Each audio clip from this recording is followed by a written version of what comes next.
Let's talk about the creation of earth. In the beginning, Genesis chapter 1 verse 1-2, God created the heavens and the earth. The earth was formless and empty, and darkness was over the surface of the deep. And the Spirit of God was hovering over the waters. And God said, Genesis chapter 1 verse 3-5, "Let there be light, and there was light. God saw that the light was good, and he separated the light from the darkness. He called the light day, and the darkness he called night. And there was evening, and there was morning, the first day. And God said, Genesis chapter 1 verse 6-8, "Let there be a vault between the waters to separate water from water." So God made the vault and separated the water under the vault from the water above it. And it was so. God called the vault sky. And there was evening, and there was morning, the second day. And God said, Genesis chapter 1 verse 9-13, "Let the water under the sky be gathered to one place, and let dry ground appear." And it was so. God called the dry ground land. And the gathered waters he called seas. And God saw that it was good. Then God said, "Let the land produce vegetation, seed-bearing plants and trees on the land that bear fruit with seed in it, according to their various kinds." And it was so. And there was evening, and there was morning, the third day.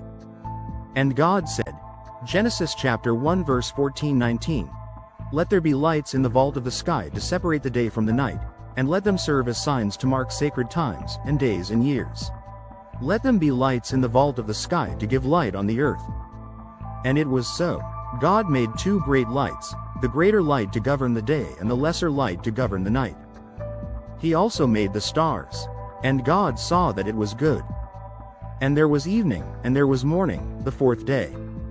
And God said, Genesis chapter 1 verse 20-23, "Let the waters teem with living creatures, and let birds fly above the earth across the vault of the sky." So God created the great creatures of the sea and every living thing with which the water teems, and every winged bird according to its kind. And God saw that it was good.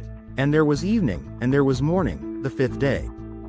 And God said, Genesis chapter 1 verse 24-31, "Let the land produce living creatures according to their kinds, the livestock, the creatures that move along the ground, and the wild animals, each according to its kind."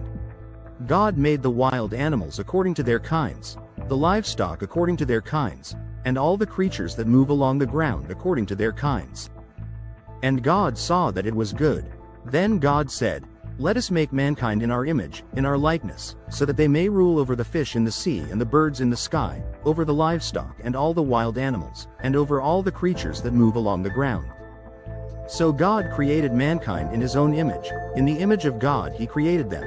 Male and female he created them. God blessed them and said to them, "Be fruitful and increase in number. Fill the earth and subdue it.